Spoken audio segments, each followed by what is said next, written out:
Hello, everybody. My name is Ali Banham, and I'll just start sharing my presentation with you. Here we go. Okay, can you see it okay? Yeah. Okay, so my presentation is about autism, and I am a speech and language therapist. So I work with children mainly on their communication, so how to talk and how to tell people what they want. I've lived in Cambodia for the past 2 years, and here I started a classroom in Pannasastra International School for children with autism. And that class has been running for about 18 months now. Okay, so today we will be learning about what is autism, how is it caused, the symptoms, the diagnosis, and the general strategies. So first, I wanted to ask you if you could put your hand up if you have heard about autism before.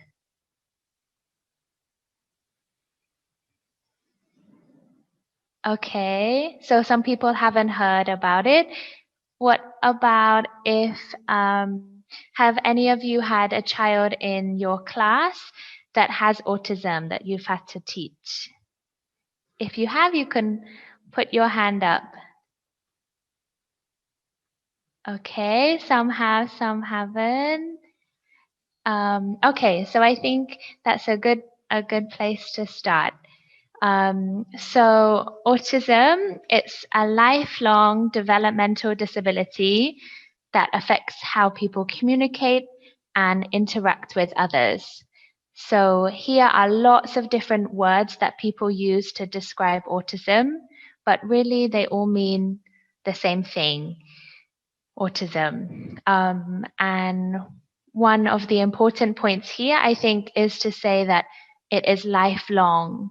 So often parents will come to me if their child has autism, and they might ask me, will they get better? When they're older, will they become like the normal kids? And I always answer no. When a child has autism, they will have it for their whole life. But that doesn't mean they can't improve and they can learn things too. Okay. So here, a little picture. It reads, if you've met one person with autism, you've met one person with autism. So in this presentation, I'll be telling you some of the main symptoms of autism, but each child is different. So when you meet them, you can think about the main symptoms that I'm telling you about, but also you have to look at that child on its own. Each one is different. Okay. So incidence, this is how many children are diagnosed with autism. So it's about every 1 in 59 children, and it's a lot more common in boys than it is in girls. So boys are actually 4 times more likely to be diagnosed than girls. But I think now there's been some more research, and they believe that girls also have it more, but it's harder for girls to be diagnosed. So maybe in the future we will see more girls having autism too. So the cause, this is a difficult one because actually at the moment there is no known cause, but a lot of the research tells us that genetics is a big part of it. So, and maybe if it has older parents, the child has older parents, but still it's very unknown. But the things that we know for sure that it's not caused by, so autism is not caused by vaccinations. Watching the phone is the main one that I hear here. So lots of people tell me, oh, autism is caused by watching the phone, when actually this is not true. Children are born with autism, and it is not caused from watching the phone. Yeah, same. Medicine or bad parenting, none of those are reasons that a child will have autism. Okay. Oh, I just tried to move the screen. Okay, symptoms. So there are 3 main symptoms: communication, social skills, and behavior. So every child with autism, every person with autism will have difficulties in these 3 things. So the first one is communication. So they may not be able to speak, and actually 1 in 3 children with autism are nonverbal. So this means they don't speak. They might repeat back what others are saying. So if you say to them, "Hello, what is your name?" they might say, "Hello, what is your name?" back to you. They might find it hard to ask for things they want, difficulty learning new words, or understanding jokes. So here it says nonverbal does not mean that I have nothing to say. It means that you may have to listen with much more than your ears. So I think this is a good thing to learn, because some children with autism, they may not learn how to speak, but they have lots of different ways to tell you what they want. So for example, one of the children in our autism class here, she uses this picture board to tell us what she wants. So one of her favorite things is this toy and these balls. So if she wants them, she will point to this picture to tell me. So she doesn't know how to say the word ball, but she can point to the picture to tell me what she wants. So we just have to find different ways for them to tell us what they want. So the next one, social skills, number 2. So they may like to play alone. They may find it hard to understand how they're feeling. So even though they still feel sad, they still feel happy, but they don't know how to tell people how they're feeling. And they find it hard to understand what other people are feeling. They often don't look in your eyes, and maybe they stand too close to other children, or they stand really far away, and they find it hard to make friends. Okay. And the last one is repetitive or restricted behaviors. So this means that they like to do the same thing lots of times. So maybe they eat the same foods, or they play with the same toys, or they like one thing very, very much. So maybe they only like playing with cars, or they only like ABC. And maybe they play with that toy lots and lots and lots of times, and they don't like to play with anything else. So in the pictures, you can see the 2 kids. One of them's playing with cars, and he lines them up in a line. So they might do that lots and lots of times. They might not play with the cars like other children. They do something different. And they do that same thing lots of times. And if something changes, so maybe if they change the time that they go to school, or they change the classroom, they find that really hard, because they like to do the same thing every single day. Okay, so they're the 3 main symptoms with autism, but also many children with autism have some associated conditions. So they're not part of autism, but they're more common in people with autism. So the first one is intelligence. So some people with autism have average or above average intelligence. So they might be really, really clever and learn things very, very fast. I have one child in my class, he can remember all of the road signs and pictures and writings that he's ever seen. So if you ask him to write the logo for a company, he can write it and draw it perfectly, even though maybe he only seen it one time. So he has very, very good memory. But then some children with autism, they have a learning disability. So this means they find it hard to learn and they find it hard to remember things. So it depends on each child or each person which one it is. And then sensory processing. So this one is how you experience your senses. So maybe they really, really don't like loud sounds. They can feel things and see things and smell things different to how we can. So something that doesn't sound very loud to us, in their ears might sound really, really loud. Or they may look out of the corner of their eyes, or they don't like people touching them. And this is called sensory processing. So they process their senses different to how we process them. And here is a long list of other associated things. So it might be attention, anxiety, sleep. So I'm not going to read through all of these. We don't have time today, but if you are interested, you can go and look back at all of the other difficulties that they might have if you are interested. And here about the diagnosis. So in the UK, where I am from, if you have an autism assessment, then there's a team of specialists, maybe a speech and language therapist like myself, a doctor or a teacher. They come together and they watch the child, they speak to the family of the child, and they use a criteria. But in Cambodia, there is no criteria for autism at the moment and no formal process. So it's very hard for children in Cambodia to get a diagnosis of autism. And then treatment. So that, like I said at the beginning, if a child has autism, they will have autism for the rest of their life. There is no cure.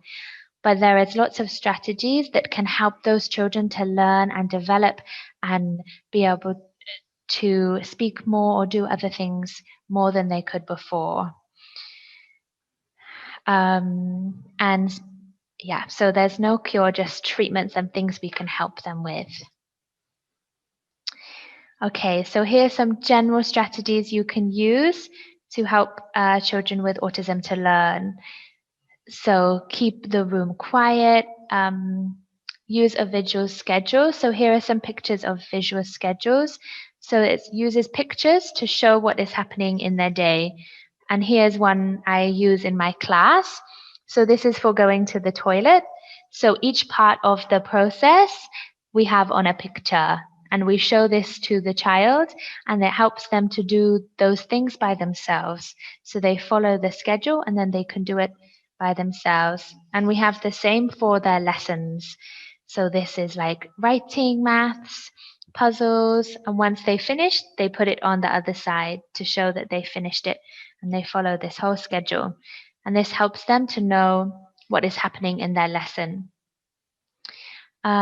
You can also give them simple instructions, help them to play with other children by giving them a chance to play. So in my class, every day we take the children to the mainstream classes with all the other children.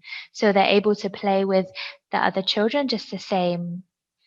Give them lots of attention, give them lots of praise, and try and create opportunities for them to speak to you. So if they have a favorite toy, I won't give it to them straight away. I try and get them to ask for it first so they can have the chance to learn some new words. Okay, so here, if you want some more information, here are some good places to go to get more information. And the Cambodian Autism Network, that's on Facebook, and they have a lot of things in Khmer or in English as well. So that's a good place to get more information. Okay, so I think now we just have 5 minutes if anyone would like to ask any questions. Yep, thank you very much for your meaningful presentation as well as very interesting topics, Miss Ali Bahman. So far we have got a lot of questions in chat box in the topic. It's really interesting.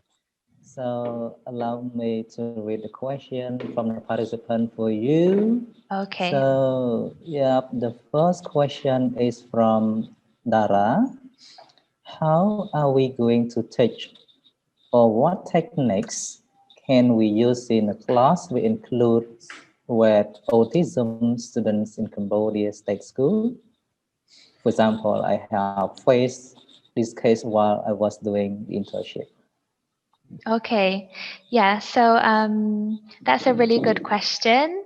I think one thing you could do in a state school is try and make the classroom as quiet as possible. So give the child more, make it quiet so it's easier for them to think, and teach them in using pictures. So if it's time to write, then you can use a picture of writing. Like we have this picture here.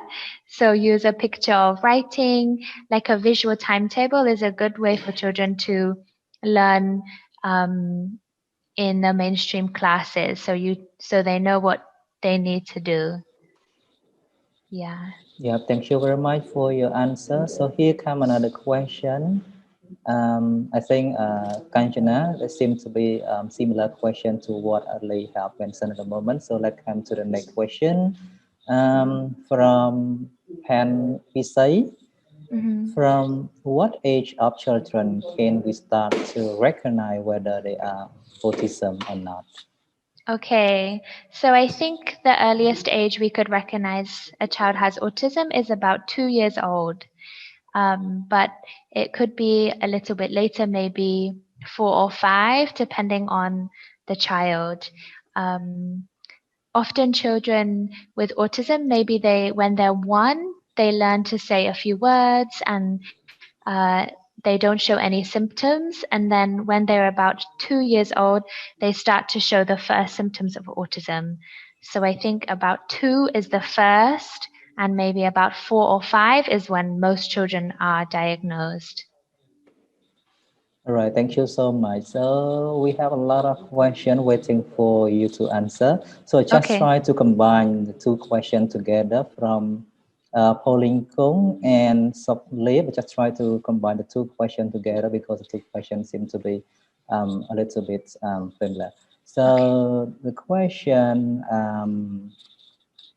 is, for example, like my boy is nearly 3 years old, but he could not pronounce the words clearly. Uh, does he have autism? What should I do to improve his speaking ability? Okay, so I think what you need to look at is all of the other symptoms. So one of the symptom is communication, so not being able to speak clearly. But two of the others are social skills and the repetitive behaviors. So maybe think about, does he play with other children typically, or does he like to do the same thing every day?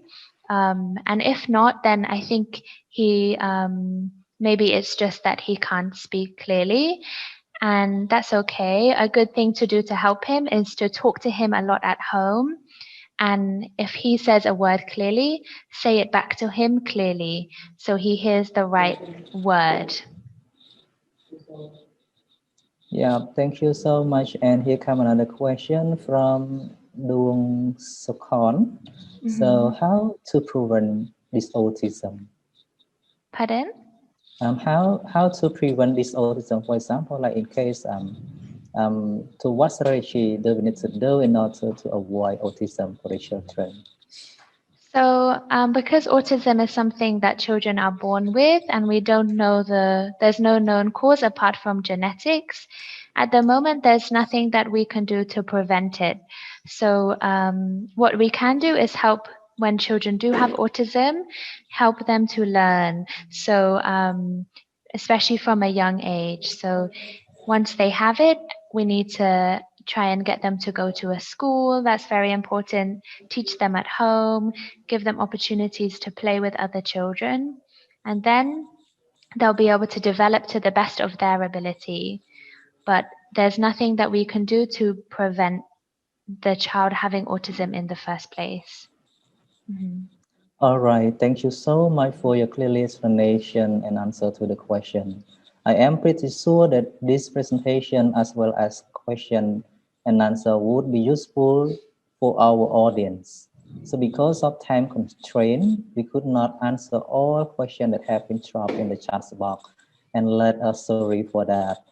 And the rest question would be answered in the forum. So thank you so much, Ms. Baham, for your clearly presentation.